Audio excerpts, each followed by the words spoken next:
আসসালামু আলাইকুম বন্ধুরা, কেমন আছো? আশা করি ভালো আছো। আল্লাহর রহমতে আমিও ভালো আছি। এইটা তোমাদেরকে দেখানো হয়নি এই ভিডিওটায়, ভিডিওটা করাই হয়নি, এই জন্য তোমাদেরকে দেখাতে পারিনি।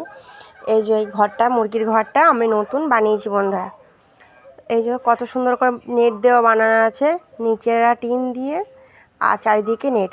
চলো ভিতরে ঢুকে তোমাদেরকে ভালো করে দেখায়। এখন বাইরে থেকে একটু দেখিয়ে নিই কেমন করে বানানোটা হয়েছে।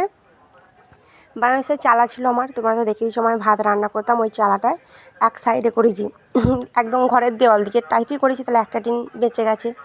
এই জন্য এই যে ঝুড়িগুলো রেখে দিয়েছি, কারণ এগুলোতে মুরগি বসে, মাটিতে থাকে না, এগুলোর মধ্যেই থাকে। আর এই যে নেট দিয়ে আর এই দেয়ালের গায়ে করেছি। আর এই যে দেখো ছোটো ছোটো কৌটোগুলো দেখতে পাচ্ছ, সাবানের কৌটো, এগুলো ভালো করে ধুয়ে এগুলোতে পানি দেওয়া করেছি। আর এই যে দড়িতে পেঁধে দিয়েছি, যাতে মুরগিগুলো তাড়াহুড়ো করে খেতে গিয়ে যেন ফেলে না দেয়, কারণ মুরগিরা তাড়াহুড়ো করে খেতে গেলে বন্ধুরা ফেলে দেয়, এই জন্য এরকম ক্যাপাসিটিটা করেছি। আর এই একটা ঝাঁকায় দুটো ঝাঁকা দিয়েছি, একটা ফলের টেরে বন্ধুরা, মোট 3টে জিনিস দিয়েছি বসে থাকার জন্য। আর তো আগেকার দরমা তো আছি, ওখানেতেও কিছু মুরগি ওঠে। আর এই যে ওপরটা টিন দিয়েছি, আর এই যে চারিগুলো নেট।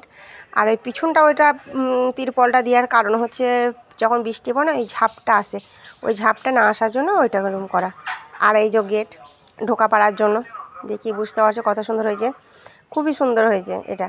আর ওই দেখো বন্ধুরা কোথায় কি উঠে বসে আছে, গুগলিটা কত বড় গুগলি, ওটার মধ্যে বসে আছে। এই দিকটা এই যে পশ্চিম দিকটা, আর ওই দিকটা আসবে আব্বু কাজ করছে, আর আসিফ আর একটা আমাদের পাশের বাড়ির ছেলে খেলছে। এই দেখো ওপরে টিন আছে, আগেকার যে তিরপলটা ছিল সেই তিরপলটা বাদ দিয়ে টিনগুলো নতুন আনিয়েছি। পুরো চালাটা আমায় টিনটা দিয়ে দিয়েছি। আর ভিতরে একটু 3 ফুট অনুযায়ী টিন। এই দেখো মাটিটা এখনও কিছু দিইনি, ভিজে মাটি। আর এখানে খাবার দিয়েছিলাম মুরগিগুলোকে,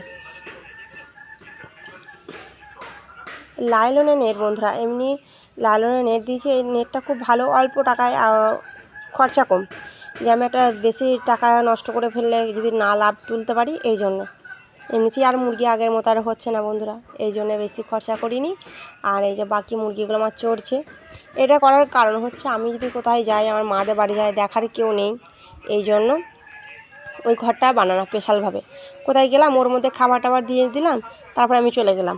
আমি যতদিন থাকবো সে তত পরিমাণের মতো খাবার দিয়ে দিলে আবার ঠিক এসে দরমা খুলতে পারবো। এই জন্যে কেমন হয়েছে একটু কমেন্টে জানাবে বন্ধুরা, নতুন ক্যাপাসিটি। আর এই যে মুরগিগুলো এখন চড়ছে খেলা মাঠে, পুরো মাঠ তো পেয়েছি। আর ওয়েদারটা মেঘলা মেঘলা ওয়েদার, খুব একটা যে রোদ্দুর ঝলমল নেই। আর এদিকে আসিফ দেখো বন্ধুরা আলু কুচাছে, আলুগুলো শুধু নিয়ে নষ্ট করে দিচ্ছে, খুব বাজে। নতুন একটা বস্তা কিনলাম আলু, ওই বস্তা থেকে আলু বার করে নিয়ে শুধু কাটবে, আলু পেঁয়াজ রসুন ও শুধু নিয়ে কুচাবে, কুচাতে ভালোবাসে বন্ধুরা, জিনিস নষ্ট করে ও খেলা করে। কি আর করে, ছোটো ছেলে একটু বকলাম, তার বেশি তো আর কিছু বলতে পারছি না। যাই হোক বন্ধুরা, ভিডিওটা আর বেশি বড় করব না, ভিডিওটা এই পর্যন্তই থাক। তোমাদের কেমন লাগলো কমেন্টে একটু জানিও। তাহলে তোমরা ভালো থেকো, সুস্থ থেকো, আল্লাহ হাফেজ।